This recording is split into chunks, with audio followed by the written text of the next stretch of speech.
ძალიან მნიშვნელოვანი მომენტია ჩვენს ისტორიაში. საქართველოს ყავს ახალი კათოლიკოსი. შესაბამისად, ეს არის მომენტი, როდესაც ახალ კათოლიკოსს აქვს ახალი შანსები, ახალი გამოწვევებიც, ძალიან ბევრი გამოწვევა მე ვფიქრობ. მაგრამ ასევე შესაძლებლობა, რომ ეს ახალი მანდატი, ახალი ძალიან მნიშვნელოვანი ამპლუა გამოიყენოს ამ ქვეყნის სასიკეთოდ, ჩვენი ერის გამთლიანებისთვის. და მე დღეს სველიცხოლის ეზოში შესაძაც გავაკეთე კომენტარი, თქვი სწორედ ეს.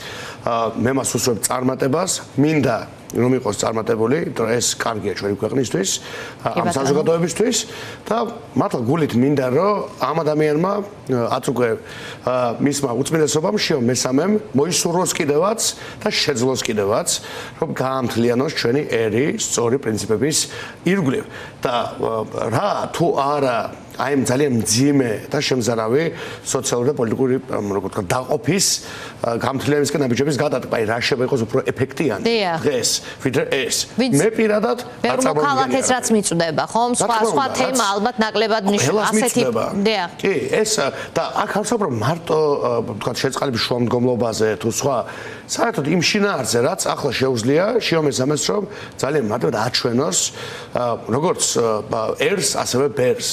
და რაღაცა ტიპის და ეხლა ვლაპარაკობ არა როგორც პოლიტიკოსი ამ მომენტში, იმიტომ რომ მე ძალიან მკაფიოდ მიყვარს გამიჯვნა პოლიტიკოსის საქმის და რელიგიური საქმის მთელი წყობა ამ პრინციპით. თუმცა მე მოგიწვიეთ მაინც როგორც პოლიტიკოსი, ბატონო. რა თქმა უნდა, კი, მაგრამ უბრალოდ არ მინდა ესე ჩანდეს, რომ მე ვაფიქსებ ჩემს როგორც ერთი ადამიანის პრეფერენციას და არა როგორც პარტიულ პოზიციას, ხო?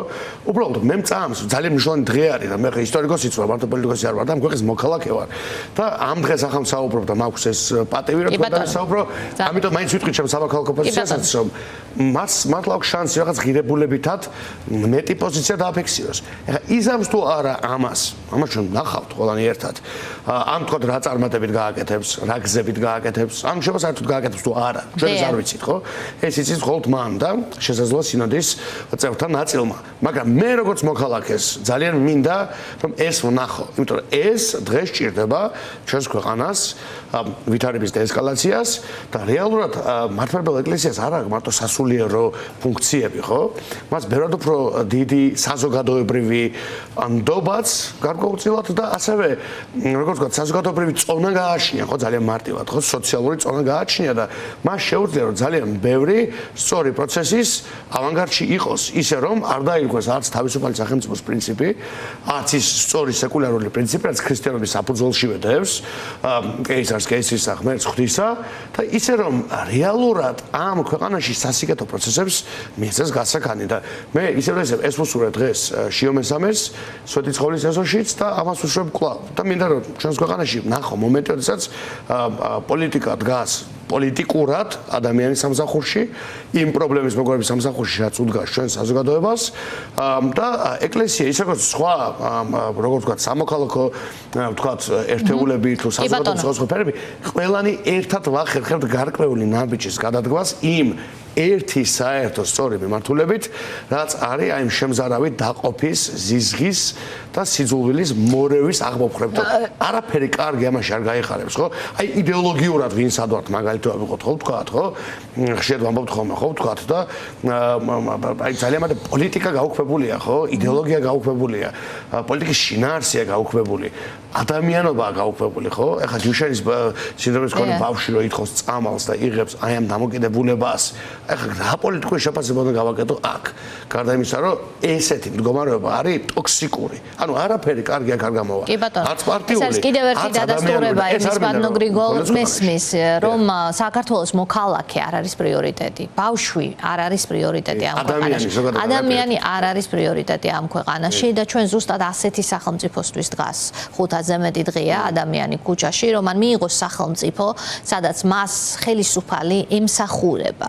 მის ინტერესს ემსახურება და არა საკუთარი გამდიდრების და ძალაუფლებაში გამაგრების ინტერესს. ამიტომ არიღლება ეს ხალხი მიუხედავად ძალიან ბევრი პრობლემისა.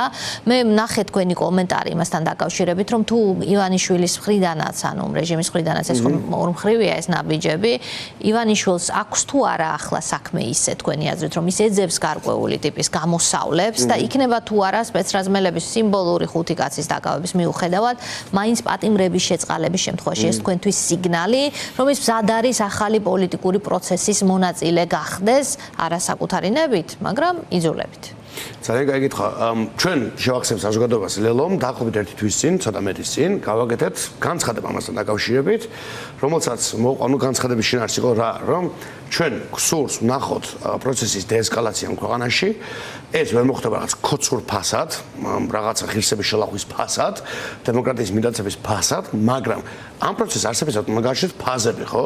სადღაც უნდა დაიწყოს რაღაცის შეცვლა, ხო? ანუ გაყინულ პროცესში, რომელშიც ამ ქვეყნის ეროვნული ინტერესები ბოლოდ ძალიან ცუდ მდგომარეობაში ხო ყველასი აქ არ მაქვს საუბარი ამ წელს არავის მომხრეზე მესმის ხოცზეც ხო აისახება ეს ფასები აი შემზარავი კრიზისი რაც ყველა კუთხით არის პოლიტიკური მორალური საზოგადოებრივი ანუ ვინმე არის ვისთვისაც აი ეს სიტუაცია შეიძლება ხელსაყრელი იყოს არა ჩემს ეს და არა ანუ ყველას შესაბამისად გვაქვს ამოცანა რომ მოვიფიქროთ როგორ გამოვიყვანოთ ჩვენი სახელმწიფო სხვისი ხო არა ჩვენი სახელმწიფო ამ მდგომარეობიდან ჩვენ ამ კუთხით გავაკეთეთ შესაბამისი განცხადება და ვთქვით რომ თუ კი ვნახავთ რომ რეჟიმი კონკრეტულ ნაბიჯებს დგამს რაც უნდა იყოს რა თქმა უნდა პოლიტიკების შეწყალება უპირველეს ყოვლის ხო ადამიანები არიან უდანაშაულოდ გამომწყდეული უკვე ამდენი ხნის განმავლობაში ხა ესეთ ვითარებაში ვერც ერთი სხვა პარალელური პროცესი ვერ გაიხარებს ხო მათი ტყვეობის და არაბათი ტყვეობის დილეგში ყოფნის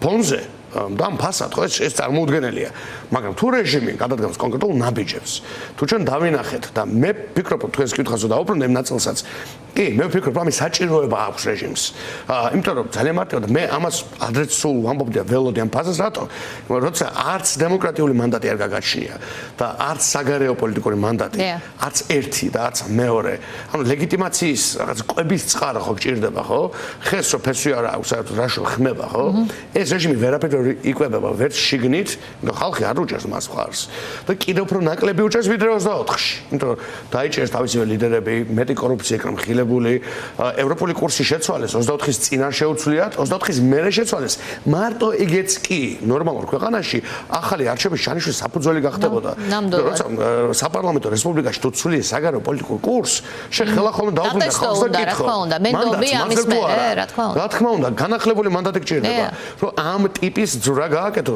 იმის საწევრო რაც კონსტიტუციაში გიწერია ხო და ხა ამ ყველაფრის ფონზე ნაკლები და ნაკლები ქოცი არის ამ ქვეყანაში სულ უფრო ნაკლებია იმ ადამიანთა რიცხვი ვინც ემხრობა აი ამ განუკითხაობის შენარჩუნებას სადაც არადეკვატური ფასები გვაქვს პენსია არაფერს არ ყოფნის ბავშვებისთვის წამალი არ შეიძლება თურმე მაგრამ ვიღაცას 9 მილიონი და ბევრად მეტი უდევს კომოდში ხო მაგრამ ბავშვებისთვის წამალს ვერ ვიყიდით ეს წარმოუდგენელია ხო ბავშვთა შიმშილზე ლაპარაკობ დაქცინია ხო საიდან როგორ და მოვაგვარდა ეს პრობლემაო და ვერ გავიგე ღარიბაშვილმა საიდან წაიღო ეს მილიონები ან ყოფილა ხო მოგვარებადი ხო ეს ვილები როა წამოჭებული საიდან არის ან ყოფილა ხო ამის ფული ხო ჩვენგან მიაქვთ ეს ფული აი ეს ფული და ზალობლება უნდა დაუბრუნოთ ხალხს და ამ ყველაფრის ფონზე როცა ხედავ რომ შენ ძალიან კონკრეტული შანსები გეკარგება ასევე რეგიონალურ პოლიტიკაში ხო როცა ხედავ რომ ერევანში გადავიდა საელჩოების ნაწილი ერევანში წავიდა არასამთავრობო სექტორი იქ წავიდა ინვესტიციები წავიდა გრანტები როცა ხედავ რომ ევროკავშირის ლიდერები ჩადიან ერევანში ამერიკის ვიცე-პრეზიდენტი ჩადის ერევანში ერევანთან აწერენ ხელს 9 მილიარდიან ახალ ხელშეკრულებას NVIDIA შეყავს ფაშინიანს ათობით 1000 სამუშაო ადგილს შექმნის და ამ დროს თბილისი არის გადაქცეული ქოცვების საბოგინო იზოლაციურ აბობად. აი ამ ვითარებაში შეიძლება რომ არ გინდოდეს რომ ძალიან სწრაფად შევეცადოთ რომ ეს კრიზისი არ იყოს ამ ფორმით, რომ ძალიან მზიანდებით ყველანი, აბსოლუტურად ყველანი. რისი საიდანაც გამოსვლა არ უნდა ივანიშვილს, მაგრამ თქვენ თქვით რომ ის ხედავს ფაქტორებს. არ აქვს არჩევანი. მას უწევს, მას მოუწევს, იმიტომ რომ არც ერთი წყარო არ აქვს, ესე იგი ლეგიტიმაციის. ამ ნაბიჯების გადადგმის შემთხვევაში რა მოყვება ამას და ამ შემთხვევაში მე არ დავასრულებოთ ისაც მეკითხით რომ ის რაც ჩვენ შევთავაზეთ ხო საზოგადოებას ოღონდ და არა ქოცებს ქოცება მეორე დილით თქვენს რომ რა თქვინდა ჩვენ რაიმე ტიპის რაღაც დესკალაციაო სამწუხაროდ ოპოზიციის ნაწილსაც რაღაც ისტორიული ტიპის დამოკიდებულება ქონდა მე მგონი რომ არც წაუკითხავთ ის ტექსტი ხო რაც იქ იყო მოცემული ხო ლელოს ამ რაღაც ეროვნულ შეთავაზებაში ხო იქ რა ეწერა რომ თუ პოლიტიკები გათავისუფლდებიან ჩვენ მიზანშეწონილად მიღწევად და საინტერესოდ მივიჩნევთ დიალოგის იდეას იმაზე, თუ როდის ჩაინიშნება ახალი საპარლამენტო არჩევნები. იგივე ზუსტად პრაქტიკულად იგივე ჩარჩო მოგვცა მოსკოვის მექანიზმმა და ჰელსინკის კომისიამ, ასევე რომელიც მოსკოვის მექანიზმი აციტირა.